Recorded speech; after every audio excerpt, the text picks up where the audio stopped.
네, 성경책 마가복음 7장 1절에서 6절까지의 말씀을 같이 읽도록 하겠습니다. 마가복음 7장 1절에서 6절까지의 말씀입니다.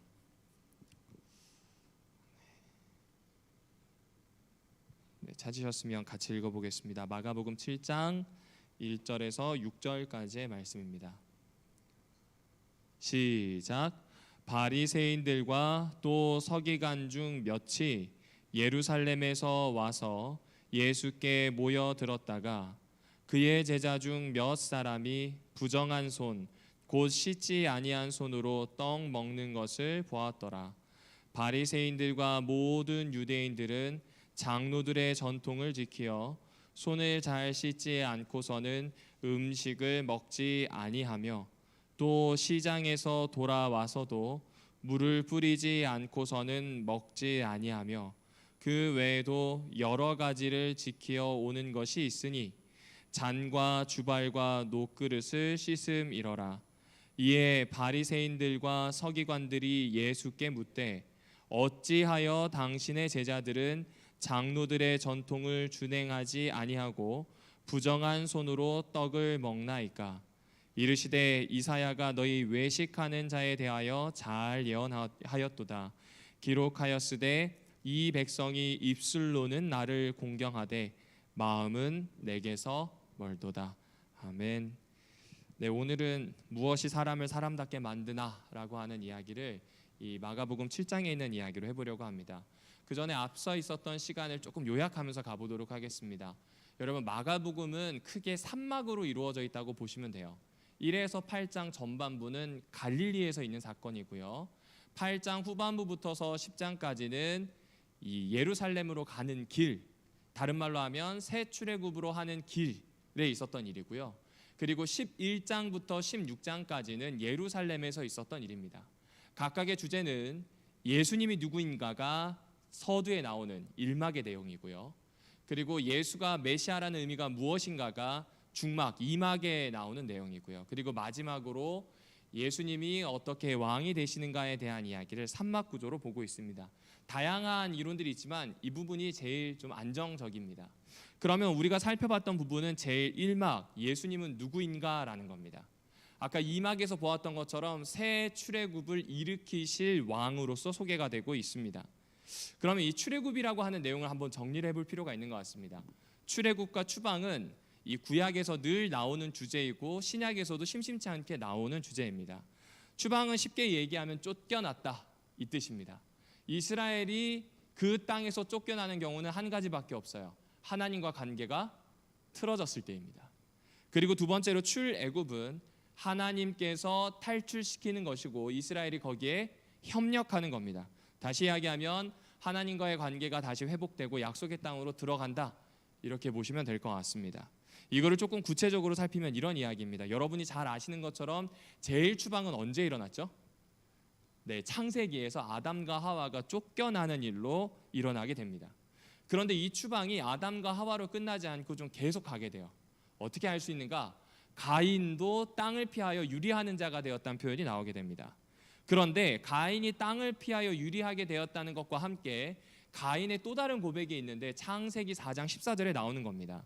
주께서 오늘 이 지면에서 나를 쫓아내시 온즉 내가 주의 낯을 배웁지 못하리니 라고 되어 있습니다. 그러니까 이게 의미가 있는 이유가 뭐냐면 아담과 하와는 에덴에서 쫓겨났고 이제 다시 에덴으로 돌아갈 수 없어요. 그러나 하나님께서 은혜, 아담과 하와의 어떠함과 상관없이 늘 나타나셔서 계시하시는 부분이 있었어요. 자신을 열어젖혀서 보여주셨거든요. 그런데 형제를 살해하게 된 가인은 자신의 상황을 안 겁니다. 아담 그 아버지처럼 땅을 피하여 유리하는 자가 되기는 했지만 아담과 다르게 완전히 하나님으로부터 단절되게 되었다는 것을 이야기해 주고 있는 것입니다. 그렇게 되면서 가인으로 끝나지 않고 이 하나님으로부터 멀어지는 것은 점점점 시간이 흐르면서 더 멀어지게 됩니다. 여러분이 잘 알고 계신 것처럼 라멕은 사람을 죽여놓고 노래를 불렀습니다. 그게 이 창세기 4장 19절부터 나오는 내용입니다. 이 안으로 들여써 놓은 건 시나 노래일 때 그렇게 표현을 하거든요.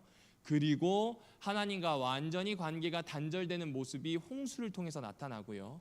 이럼에도 불구하고 다시 한 번 더 하나님께서 주신 새 기회를 완전히 와장창 무너뜨리고 날려먹은 것이 바벨탑에 대한 사건입니다.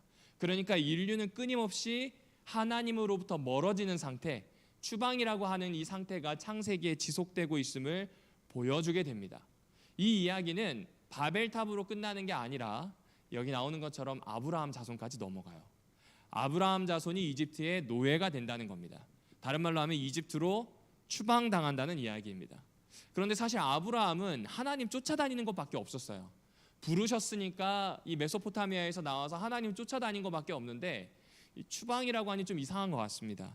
그래서 찾아봤더니 창세기 15장에 이런 표현이 나옵니다. 같이 읽어보실까요? 시작. 여호와께서 아브라함에게 이르시되 너는 반드시 알라.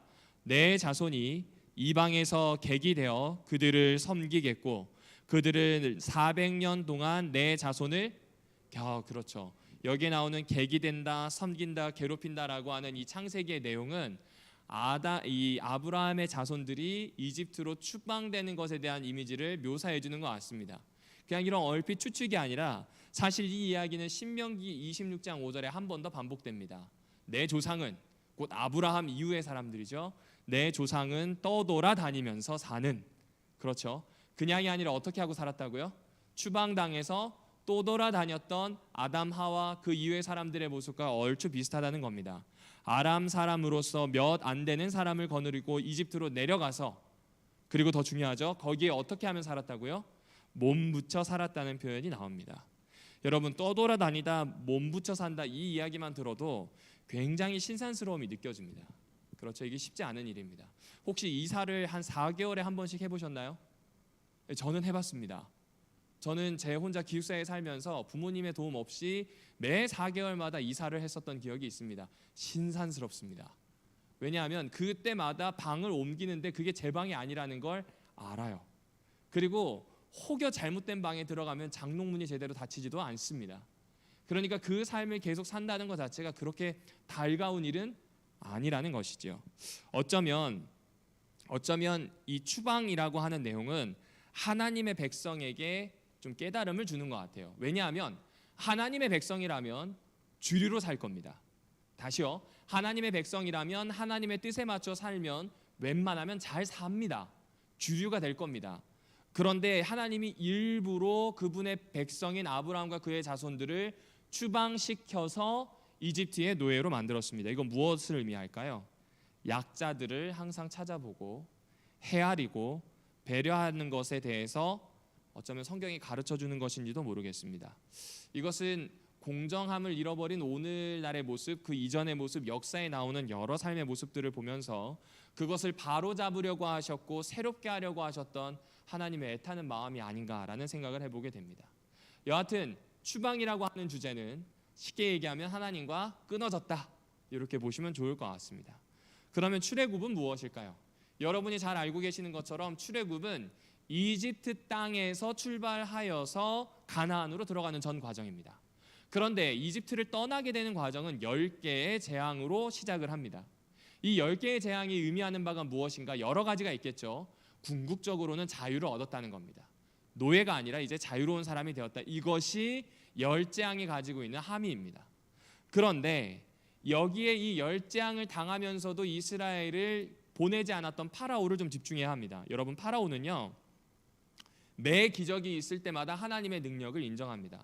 강의 모든 물들이 피로 변할 때는 자신이 섬기고 있었던 이 이스라든지 아니면 하피라고 하는 강의 신을 치시는 하나님의 모습을 보았습니다. 이집트 신보다 훨씬 강하고요, 거짓된 우상이 아니라 참된 하나님이 누구인지를 아는 것처럼 고백을 합니다. 그러나 아들이 죽기 전까지는 모세의 요구를 들어주지 않습니다. 내 백성을 가게 하라라고 하는 이야기를 들어주지 않았죠. 결국 출애굽기 10장에 나오는 것처럼 아들이 죽고 나서야 보내게 됩니다. 이 아들이 죽는 제일 마지막 10번째 재앙은 여러분이 잘 알고 계시는 것처럼 이집트에 사는 모든 첫 번째 것들이 다 죽었습니다. 사람이고 짐승이고 할 것 없이 모두 다 죽었습니다. 자, 그럼 한번 여쭤볼게요. 이런 재난에서 이스라엘 백성이 면제가 될 수 있었던 것은 이스라엘 백성이 무죄하고 이집트 사람들과 같은 운명을 당하지 않은 온당한 사람, 정당한 사람이었기 때문에 이들은 면제가 된 건가요? 아니요, 그렇지 않죠. 우리가 잘 알고 있는 것처럼 하나님이 남기라고 하는 표식을 제대로 남겼기 때문입니다. 출애굽이라고 하는 것은 전적으로 하나님에게서 비롯되었다는 걸 알려줍니다. 참 이거 아이러니하죠. 왜냐하면 이 출애굽으로부터 시작되는 모든 과정이 하나님의 신실하심을 드러냅니다. 어떻게 하냐고요?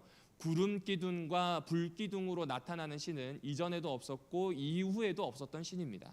항상 신실하게 이스라엘을 따라다니며 그분이 계셨습니다. 믿을 만한 분이 늘 항상 계셨습니다. 따라서 백성들은 신실한 백성으로 거듭나야 합니다. 왜 그럴까요? 하나님이 신실하니 백성 역시도 하나님께 신실해야 됩니다. 그래서 가르친 것이 율법입니다. 하나하나 가르쳐주는 것, 이게 율법이에요. 그리고 그것을 가르쳐주기 위해서 하나님이 선택한 방식은 성소를 짓는 거였습니다. 성소란 함께 사는 겁니다. 그러니까 이 말은 함께 사시면서 하나하나 알려주셨다는 이야기입니다. 무엇을 알려주셨을까요? 독특한 하나님만의 신실함, 그분의 품성 곧 거룩입니다. 내가 거룩하니 너희도 거룩하라는 요구를 그분은 단순히 하시는 것으로 끝나는 것이 아니라 하나하나 가르쳐 주셨다는 겁니다. 그러니까 구약에 나오는 추방은요, 넓게 보면 하나님과 이스라엘 백성의 관계가 깨어지는 겁니다. 그런데 출애굽은 이스라엘과 이 하나님과의 관계가 회복하는 것, 약속의 땅으로 들어가는 겁니다. 다시 마가복음으로 돌아오겠습니다. 마가복음의 8장 후반부부터 10장에 나오는 이 새 출애굽 여정이라고 표현한 이전에 마가복음 1장부터 8장 전반부는 쉽게 이야기하면 새 출애굽을 일으킬 메시아를 소개하는 겁니다. 우리가 지금까지 봤던 내용을 잠깐만 더 살펴볼게요. 너는 내 사랑하는 아들이라고 표현해요. 하나님의 아들입니다. 그냥 인간이 아니라 신의 아들, 진정한 왕이라는 표현을 하고 있는 겁니다. 하나님의 나라가 가까웠다는 것이 복음입니다. 이것이 무엇이냐면 하나님 나라가 예수 때문에 가까이 왔고 예수의 통치 아래 있으면 이제부터 예수를 따름으로써 하나님의 통치 아래 사는 삶이 얼마나 자유롭고 좋은 삶인지를 보여주고 있어요. 귀신이 내어 쫓기고요, 사람들이 회복되고요, 자유로워집니다. 그 모습이 전만부 3장까지 나타나게 됩니다. 다시 말씀드립니다. 하나님의 백성이 예수님을 통하여 하나님과 가까워지기 시작합니다. 구약의 표현으로 하자면 출애굽이, 새로운 출애굽이 가까웠다는 것이 복음이 되게 되는 것입니다.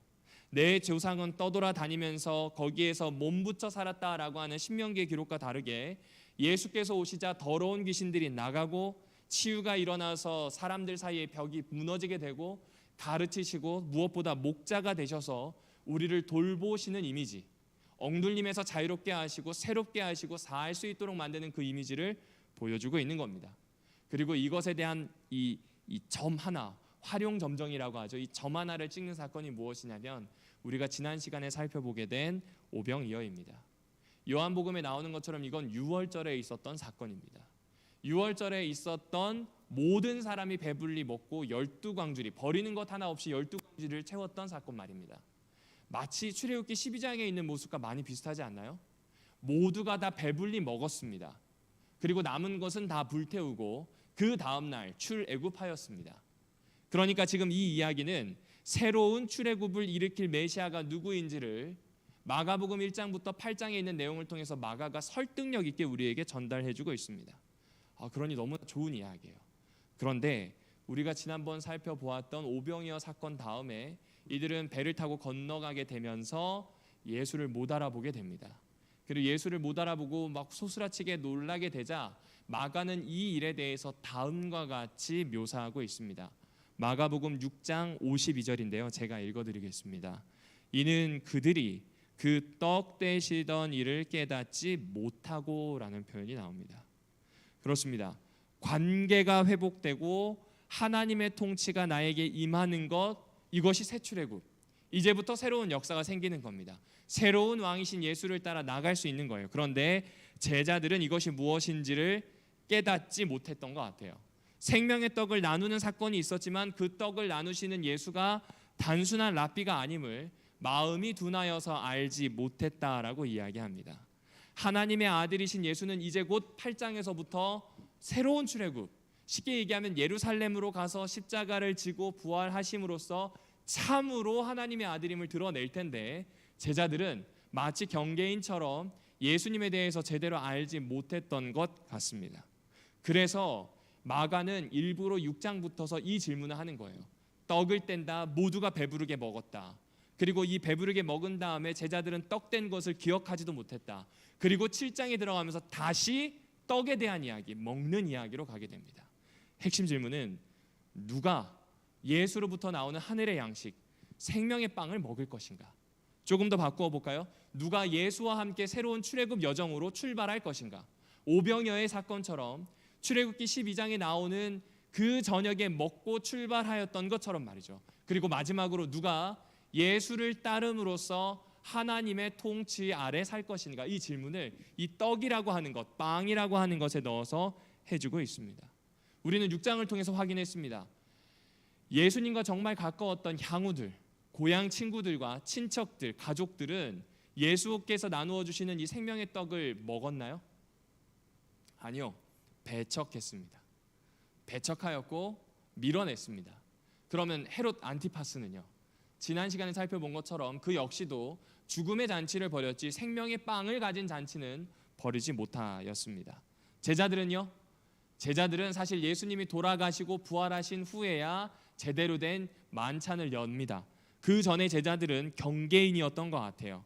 먹고 사람들이 깨닫고 함께 하였을 때 제자들은 떡된 것에 대해서 잘 알지 못했고, 무엇보다 십자가 사건이 있기 직전에 예수 그리스도를 배반합니다. 생명의 빵이 정말 그에게서 났다면 그를 위시하여 정말로 따라갔어야 됐는데 따라가지 못했던 겁니다. 다시 여쭙겠습니다. 누가 생명의 빵, 하늘의 양식을 먹게 될까요? 결론부터 말하면 누구나 먹을 수 있다는 것이 마가의 이야기입니다. 그런데 7장에 보면 이런 이야기가 나와요. 맞습니다. 그런데 현실은 안 그렇다는 겁니다. 7장의 현실도 그렇고 오늘 우리가 살고 있는 현실도 그렇습니다. 누가 생명의 빵을 먹을 수 있겠습니까? 이러한 현실에서 누가 과연 예수께서 나누는 생명의 빵을 먹을 수 있을까요? 마가는 의도적으로 빵에 대한 이야기로 다시 시작을 합니다. 7장 1절을 보시면 바리새인과 또 서기관 중에 몇이 예루살렘으로부터 왔다고 표현합니다. 이건 마가복음 3장에 있는 표현과 비슷합니다. 이때 온 사람들은 쉽게 얘기하면 예루살렘에서 파견된 특수 사찰단입니다. 바리새인들을 뭘로 표현할까 하다가 쭉 찾아보니까 오늘날로 치자면 오피니언 리더들입니다. 그들의 말과 행동이 사람들에게 의미가 있었고요, 따라가고자 하는 리더들이었기 때문에 그렇습니다. 그런데 그들이 자신들이 가지고 있는 전문성을 가지고 예수와 제자들의 신앙, 예수와 제자들의 상태를 점검하려고 나타난 겁니다. 서기관은 누구인가? 그 당시로 치자면, 오늘날로 치자면 신학과 교수라고 보시면 됩니다. 신학적으로 예수와 제자들이 가지고 있는 어떤 주장들이 문제가 있는지 없는지를 검증하려고 나타난 겁니다. 그리고 2절, 드디어 그들의 눈에 하나가 걸리게 됩니다. 같이 읽어보실까요? 시작.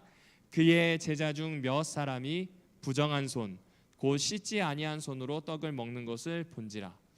어머니한테 제가 제일 많이 혼나는 것 중에 하나고요, 아내한테도 많이 듣는 잔소리 중에 하나입니다. 손 씻었어?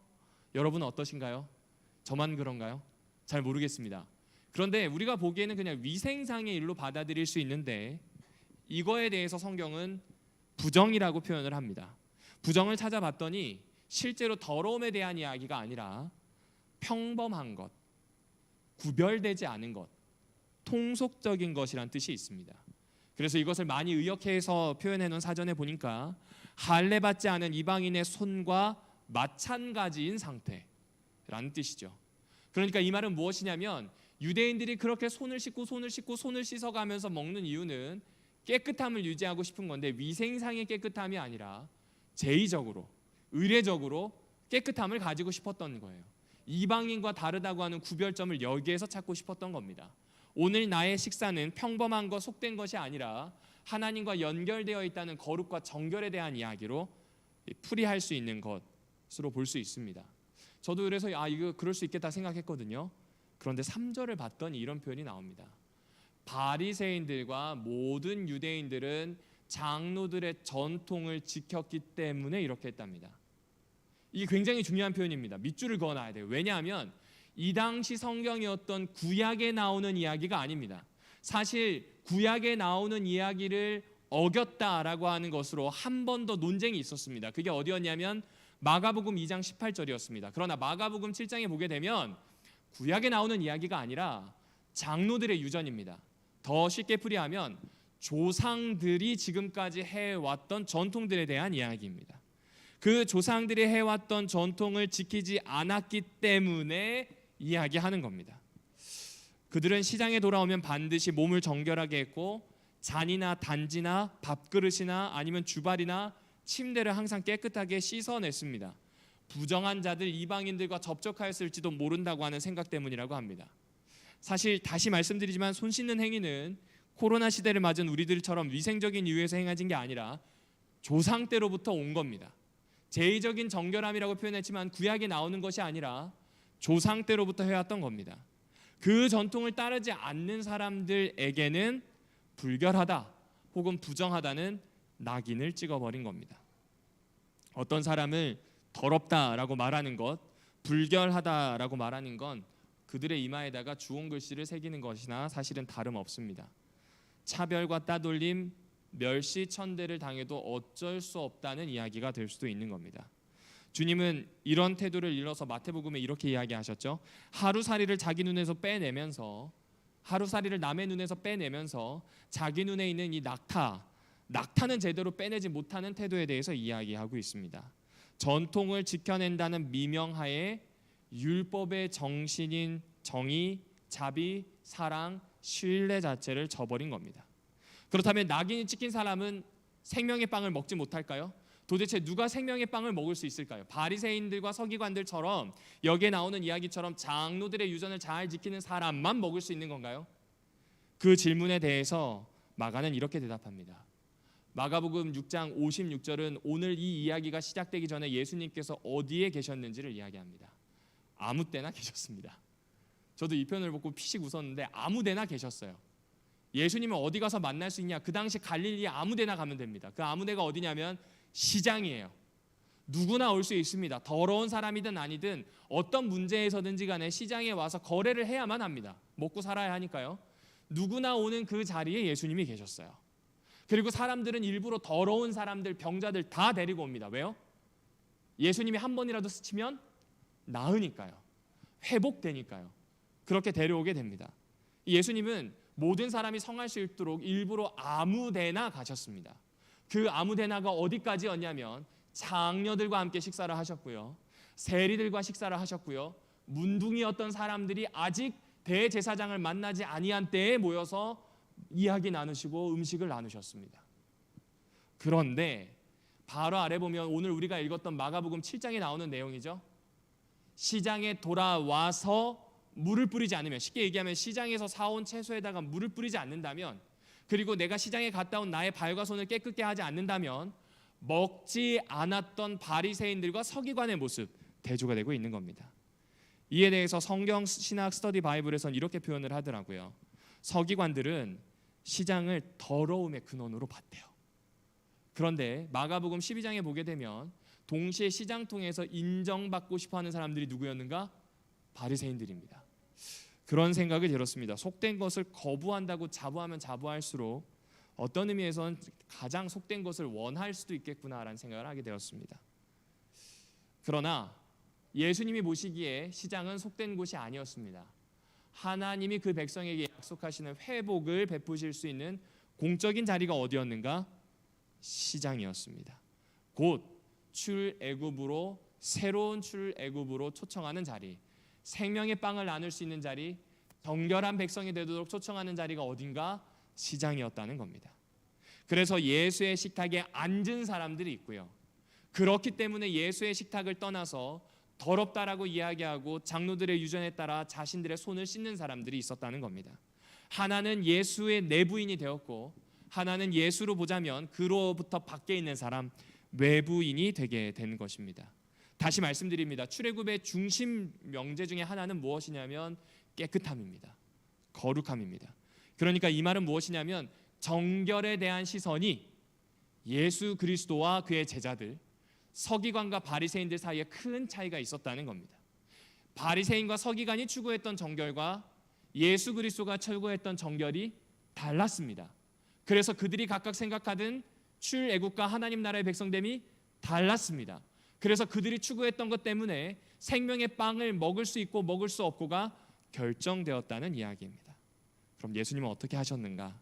여러분, 예수님은요 1장 8절에 성령으로서 침례받는 것을 약속하셨어요. 성령으로서의 침례의 가장 큰 특징이 무엇인가요? 사람을 바꾸어 놓습니다. 씻어내어 새로운 것이 되게 합니다. 더 쉽게 표현하면 하나님의 형상으로 만듭니다. 더러운 귀신을 쫓아냅니다. 마가만 이 표현을 써요. 왜 더러운 귀신이라고 할까요? 이 더러운 귀신이 쫓아내져야 그에게 정결함이 있습니다. 나병 환자를 깨끗하게 하셨다고 표현합니다. 비천한 죄인들 서기관 세리와 창녀들과 함께 식사를 하셨습니다. 왜요? 그들이 그 자리에서 정결이 시작되었기 때문에 그렇습니다. 그래서 7장에서 예수는 제의적인 정결, 다른 말로 하면 조상들의 유전, 장로들이 지금까지 이야기했던 전통들에 대해서는 이건 맞지 않다. 이제부터는 마음의 정결이 제의적인 정결을 대신할 것이다. 장로들의 유전이 아니라 찢어지고 상한 마음을 가지고 나오는 것이 훨씬 더 중요하다는 것을 이야기해주고 있습니다. 그래서인지 7장 24절부터는 우리가 다음 시간에 살펴보겠지만 수로보니게 여인을 비롯한 이방 사람들에게 베풀어지는 사역들이 나오게 됩니다. 그리고 8장 후반부로 넘어가기 직전 바리새인들과 헤롯의 누룩, 곧 정결하지 못하고 부패하거나 바꾸어 버릴 수 있는 그 누룩에 대한 경고를 하심으로 이야기를 좀 마무리하고 계십니다. 다시 말씀드리지만 예수님께서 보시는 초점은 뭐예요? 왜 새 출애굽을 시켜야 해요? 왜 메시아가 필요해요? 그것은 마음의 정결. 그리하여 예수와 함께 식탁에 앉아 예수와 교제함으로 새 삶이 시작되는 겁니다. 그러나 마가복음 7장 6에서 13절을 보실까요? 6절에는 이사야에 대한 이야기로 예수님이 이야기를 시작하십니다. 입술로는 나를 공경한대요. 하지만 마음은 내게서 멀다고 이야기합니다. 왜 그럴까요? 하나님의 계명보다 장로들의 유전을 우선시했기 때문에 그렇습니다. 7절 사람의 계명으로 교훈을 삼아 가르치기 때문에 나를 헛되이 경배한다, 그릇되게 경배한다라고 표현합니다. 사실 경배 안 하니만 못하다는 표현입니다. 너희가 하나님의 계명은 버리고 사람의 전통을 지키고 앞세운다고 표현합니다. 9절이죠. 너희의 전통을 지키려고 하나님의 계명을 잘 저버린대요. 무시해버린다는 표현을 합니다. 13절입니다. 너희가 전한 전통으로 하나님의 말씀을 이제 어떻게 하기까지요? 폐하기까지 간다는 이야기를 해줍니다. 하나님께서는 성전에서 봉사하는 제사장들에게 늘 손을 씻을 것과 그릇을 씻을 것을 요청했습니다. 그런데 바리새인들은 그걸 그대로 가져와서 자기들이 해보더니 그리고 자기와 함께하고 있는 백성들에게 밀어 넣었습니다. 왜 그럴까요? 그것이 구별되는 방법이라고, 그렇게 해야만 생명의 빵이 자신들에게 있을 거라고 생각하는 겁니다. 겉모습과 제의적인 정결을 추구하고 있는 사람들, 마음의 정결을 추구하는 예수 그리스도의 모습, 여기에서 큰 차이를 발견할 수 있습니다. 너무 어려운 것 같아서 이 장로들의 유전에 대한 예시로 예수님이 이 설명을 해줘요. 여러분 한번 여쭤볼게요. 부모님을 부양하는 것 좋은 일입니까? 나쁜 일입니까? 좋은 일입니다. 이거 해야 합니까? 말아야 합니까? 좀 질문이 이상하죠? 성경에서는 반드시 해야 됩니다. 왜냐하면 너의 부모를 공경하라고 했으니까요. 계명이 우선시 되어야 합니다. 그런데 마가복음 7장의 예시를 들고 있는 고르반이라고 하는 게 나옵니다. 고르반이라고 하는 것이 무엇이냐면 오늘 내가 가지고 있는 재물이 하나님께 바치어졌으니 이것은 내가 죽고 난 다음에 하나님께 갈 거예요. 그 전에는 내가 잘 보관하든지 쓰든지 어떻게든 할 거고, 요건 이제부터 하나님께 바쳐진 거라 아무에게도 건드리지 못합니다. 그런데 몇몇 사람들이 자신들의 의로움을 보이기 위해서 가족들을 부양하고 부모를 부양해야 될 그 재산을 가지고 고르반을 맺혔습니다. 사람들은 대단하다고 칭송했겠죠. 그런데 이것이 악용됩니다. 부모를 버리고 싶은 거거나 부모를 부양하고 싶지 않은 불효자 불효녀들에게는 고르반이라고 하는 게 자기 재산을 보호하는 수단이 되어버리는 겁니다. 사실 이것은 서기관들과 바리새인과 제사장에게도 반가운 일이에요. 왜 그럴까요? 고르반이라고 많이 외치면 많이 외쳐질수록 사람들은 결국 죽거든요. 그 재산이 결국 성전으로 옵니다. 회당으로 들어오게 됩니다. 그러니 서기관들과 제사장들에게는 반가운 일입니다. 엘렌 화이트 쓴 시대의 소망에서도 이런 이야기를 합니다. 유전이 신의 산에서 주신 계명과 상충될 때 그들은 랍비의 교훈을 선택하였다. 다섯 번째 계명은 전혀 중요하지 않은 것으로 제쳐놓았지만 장로들의 유전을 준수하는 데는 엄격하였다. 빨간색 글씨를 읽어드릴게요. 성전을 위하여 재산을 바치는 것은 부모를 부양하는 것보다도 더욱 신성한 의무이므로 아무리 궁핍할지라도 이렇게 성별한 것 중에 어떤 부분이라도 부모에게 드리는 것은 신성을 모독하는 것. 이거 상식적으로 맞는 이야기입니까? 아닙니까? 아닙니다. 이거는 계명에 있는 이야기를 정면으로 부인하는 것이고 상식으로도 맞지 않는 이야기인 겁니다. 그럼 왜 장로들의 유전을 앞세울까요? 정당성을 부여받기 위해서요. 내가 옳다는 겁니다. 내가 하나님께 바치는 거면 사람에게 쓸 것을 하나님께 바치는 게 원래 맞다는 겁니다. 맞지 않아요. 왜냐하면 이것은 누군가를 돌보기 위해서 하나님께서 나에게 맡기신 건데 이거를 그런 방식으로 왜곡해버리게 되는 겁니다. 이거 참 슬픈 것 같습니다. 한 번은 책을 읽다가 이 문장을 좀 읽었습니다. 어떤 노인과 화자의 이야기인데 화자가 이렇게 이야기합니다. 무슨 음식을 좋아하시나요, 영감님? 그랬더니 그 영감님이 뭐든 잘 먹습니다. 이건 좋고 저건 싫다고 하는 것은 죄를 짓는 것이지요. 왜 그렇습니까? 골라서 먹는 게 나쁜가요? 저도 여기에 동의했어요. 사람마다 하나씩 편식하는 게 있지 않나요? 잘 먹는 게 있습니다. 안 됩니다. 그러면 안 됩니다. 영감님의 이야기입니다. 왜 안 되는데요? 굶주리는 사람이 있지 않습니까? 사실 여기까지는 괜찮은데 화자가 이런 얘기를 하더라고요. 나는 부끄러워서 아무 말도 할 수 없었다. 내 마음은 그런 품위와 연민을 가진 적이 없었기 때문이다. 하나님의 백성됨, 새로운 출애굽을 하는 것, 정결해지는 것, 생명의 빵을 나누는 사람들 어떤 모습이어야 하겠습니까? 고르반이라고 외치는 모습이어야 할까요? 아니면 지금 여기에 나오는 것처럼 누군가를 위하여 오늘 나의 삶을 생각하는 그 모습일까요? 무엇이 과연 하나님의 형상, 사람됨에 대한 이야기일까요? 예레미야에선 이렇게 이야기합니다. 만물보다 더 거짓되고 아주 썩은 것은 사람의 마음이니 누가 그 속을 알 수 있겠는가라는 표현이 나오죠. 마가도 이 부분에 대해서 동의했던 것 같습니다. 마가도 이 이야기 끝 무렵 예수 그리스도께서 비유를 설명해 주시는 이야기로 이렇게 하게 됩니다. 사람 속에서 나오는 것, 사람 마음에서 나오는 것은 악한 생각 곧 음란과 도둑질과 살인과 간음과 탐욕과 악독과 속임과 음탕과 질투와 비방과 교만과 우매함이라고 표현을 합니다.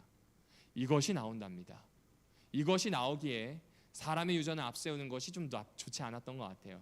이것이 나오기에 사람은 무엇이든지 자신이 가지고 있는 욕망을 정당화할 수 있는 그런 존재입니다.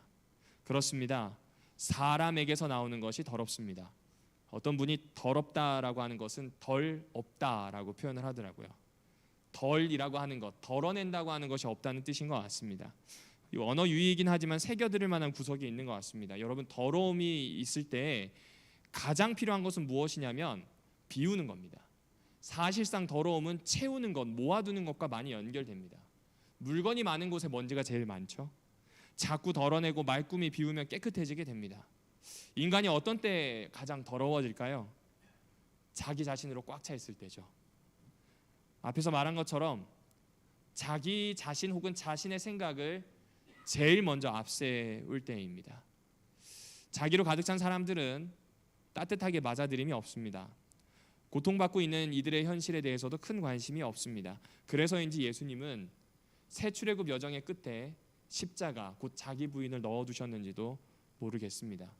자기 부인이라고 하는 것은 어떤 의미에서는 내가 추구하고자 하는 이익에 대해서 담백해지는 것과 꽤 많은 연관이 있다고 생각합니다. 그러려면 오늘 마가가 제시하는 생명의 떡을 나누는 예수의 식탁에 앉아야 합니다. 장로의 유전으로서 앉는 것이 아니라 그냥 앉아야 합니다. 여러분, 구미정 교수가 이 얘기를 했는데 저의 마음에 굉장히 와닿더라고요. 신학적 구미정 교수가 한 이야기는 이렇습니다. 종교적인 음란이란 하나님께 신앙생활을 하는 것에 대해서 대가를 바라는 겁니다. 자꾸 싸우려고 하는 마음이죠. 결국 예수와 함께 생명의 빵을 먹을지 자꾸 싸우려고 하는 마음, 그것보다 더 나은 것이 있다 하여 이득을 취하려고 하는 그 마음으로부터 어떻게 자유로워지는가, 이것이 우리 앞에 있는 이야기인 것 같습니다. 그렇습니다. 예수는 어떤 분이라고요? 새로운 출애굽을 이끄시는 분, 정결과 거룩함을 이루실 분, 생명의 빵을 나누실 분, 장로들의 유전과는 전혀 상관없이 새로운 것을 우리에게 허락하신 분으로 이야기합니다.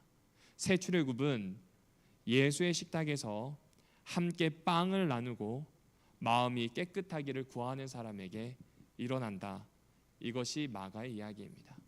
어쩌면 오늘 하나님과 나 사이의 가장 큰 장애는 나의 믿음 없음이 아닐지도 모르겠습니다. 믿음은 충분해요. 그런데 유전이 껴있는지도 모르겠어요. 내가 가지고 있는 하나의 또 다른 것이 하나님의 말씀과 하나님의 뜻보다 앞서 있는지도 모르겠습니다. 예수님은 마음이 깨끗한 사람은 복이 있다. 그들이 하나님을 볼 것이다 라고 말씀하셨습니다. 마음이 깨끗한 사람은 어떤 사람인가? 더러움에서 벗어난 사람들입니다. 자기를 비우고 맑게 씻어낸 사람들입니다. 우리가 날마다 몸과 마음을 닦지 않으면 소리 없이 쌓이는 먼지가 덮개를 이룰 겁니다. 우리 마음이 더러워질 수밖에 없다는 것을 이야기해 주게 됩니다. 두터워진 더러움은 귀가 어두워지고 눈이 어두워지고 결국 반응하지 못하게 할 것입니다. 외적인 종교 행위는 쉽습니다. 안식일이면 예배에 참석하고 헌금도 바치고요. 가끔 봉사활동도 하면 좋습니다. 이것을 강화할 만한 사람의 유전만 더해지면 어떤 의미에서 신앙은 참 쉽습니다. 왜냐하면 고민하지 않고 내가 의롭다라고 생각할 수 있기 때문에 그렇습니다. 그러나 마음의 정결함이 없다면, 새로움이 없다면 무슨 소용이 있을까요? 시편 시인은 일찍이 하나님께서 원하시는 제물은 찢어진 심령, 그리고 마가는 오늘 우리에게 이야기합니다. 유전을 떠나 새로운 출애굽, 예수의 식탁에 앉으라고 말입니다. 이것은 하나님과 우리 사이의 관계입니다. 거래가 아닙니다. 유전은 정당성을 확보하려는 거래입니다. 전통이라고 하는 신앙 행위들은 무언가 이득을 얻기 위한 거래입니다. 그러나 예수 그리스도는, 우리의 하나님은 그것이 아닌 새로운 관계를 구축하기 원하십니다. 요엘 선지자는 옷을 찢지 말고 마음을 찢어라. 더러움과 죄를 씻어질 수 있는 셈, 주님 앞에 자꾸 나아가 주님의 마음을 배우는 것이 가장 중요한 일이다라는 생각이 듭니다. 그 마음과 연결될 때 우리는 세상이 주는 것과 같지 않은 만족을 느낄 수 있게 될 겁니다. 이 겨울 우리 마음이 춥기는 하였지만 오늘 우리가 바라보았던 높은 하늘처럼 맑아졌으면, 또 세상에 희망을 주는 것이 되었으면 좋겠습니다. 주님의 이름으로 그렇게 되기를 축원합니다.